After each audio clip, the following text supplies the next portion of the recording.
মিষ্টি কুমড়া এমনিতেই আমার অনেক পছন্দের একটা তরকারি, তার ভিতর যদি আম্মু এইভাবে পুরপুরি করে দেয় তাহলে তো কোনো কথাই নাই, অনেকটা মজার লাগে। মনে হয় এক প্লেটের জায়গায় 2 প্লেট ভাত খেয়ে ফেলবো, এতটাই মজার হয় এভাবে পুরপুরি করলে। সব সময় কিন্তু মাছ মাংস খেতে ভালো লাগে না, তখন যদি এইভাবে তরকারি পুরপুরি করা যায় তাহলে কিন্তু খেতে খুবই ভালো লাগে। আর আম্মুর হাতের মাখানো তরকারিটা কিন্তু অনেক বেশি মজার হয়, অনেকটা টেস্টি হয়, সেটাই শেয়ার করবো আজকে আপনাদের মাঝে। তো আর বেশি কথা বাড়াতে চাচ্ছি না, কি করে আম্মু রান্না করলো সেটাই দেখা যাক।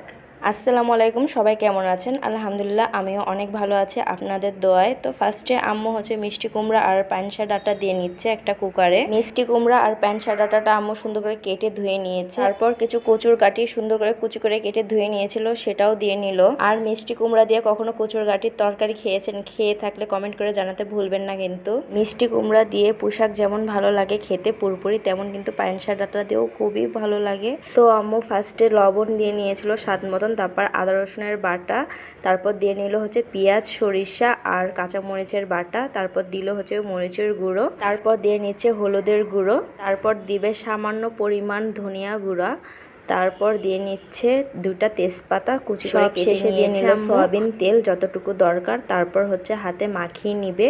হাতে মাখানো তরকারি কিন্তু অনেকটা মজার হয়, এভাবে হাতে মাখিয়ে খেয়ে থাকলে কমেন্ট করে জানাবেন। হাতে মাখানো তরকারি কিন্তু অনেকটা মজাদারও হয়। ভালো করে মশলায় মাখো মাখো করে মাখিয়ে নিয়েছে, সে পর্যায়ে আম্মু 1 টেবিল চামচের মতন চিনি দিয়ে নিল। 1 থেকে 1.5 টেবিল চামচের মতন চিনি দিয়েছে প্রায়, কারণ চিনিটা দিলে আরও স্বাদটা বেড়ে যায়, স্বাদটার ব্যালেন্স সুন্দর থাকে। আর মিষ্টি কুমড়াটা একটু মিষ্টিও লাগে যদি পানসা হয়ে থাকে। তো আম্মু তারপর দিয়ে দিল যতটুকু দরকার পানি। এইবার আর কিছু দেওয়া লাগবে না, এবার আম্মু চুলাতে বসিয়ে ফেলবে। সব কিছু দেওয়া হয়ে গেছে ময় মশলা। এবার 10 মিনিটের জন্য ঢেকে দিবে কুক হওয়ার জন্য, যাতে বলকটা সুন্দর করে ফুটে যায়। তো 10 মিনিট পর চলে আসলাম, এই তো নাড়াচাড়া করে দেখছি সবকিছু সুন্দরভাবে সিদ্ধ হয়েছে নাকি। কিন্তু এরকম রাখা যাবে না, ঝোল রাখবো না, যেহেতু পুরপুরি খাবো তার জন্য ঝোল রাখবো না। পুরপুরি তরকারিতে কিন্তু ঝোল হয় না, মাখো মাখো হয় একদম। তো আরেকটু ঢেকে দিলাম 5 মিনিটের জন্য। এই তো 5 মিনিট পর আসলাম, প্রায় হয়ে গেছে দেখতেই পাচ্ছেন।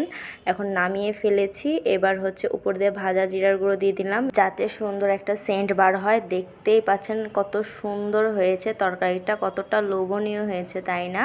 আপনাদেরকে একটাই রিকোয়েস্ট করব, একবার হলো এভাবে রান্না করে খেয়ে দেখবেন, অনেকটা কিন্তু মজার হয়। দেখতে যেমন লোভনীয় লাগছিল, খেতেও মাশাআল্লাহ অনেকটা মজার হয়েছিল। আর আমার তো মিষ্টি কুমড়া অনেক ফেভারিট, তার জন্য হয়তো একটু বেশি মজা লাগছিল। তো আজকে এখানেই বিদায় নিচ্ছি। ভিডিওটা ভালো লাগলে লাইক ফলো শেয়ার করে দিবেন, আর আমার ইউটিউব চ্যানেলটাকেও সাবস্ক্রাইব করে দিবেন। দেখা হবে নেক্সট কোনো ব্লগে, ততক্ষণের জন্য সবাই ভালো থাকুন, সুস্থ থাকুন, আল্লাহ হাফেজ।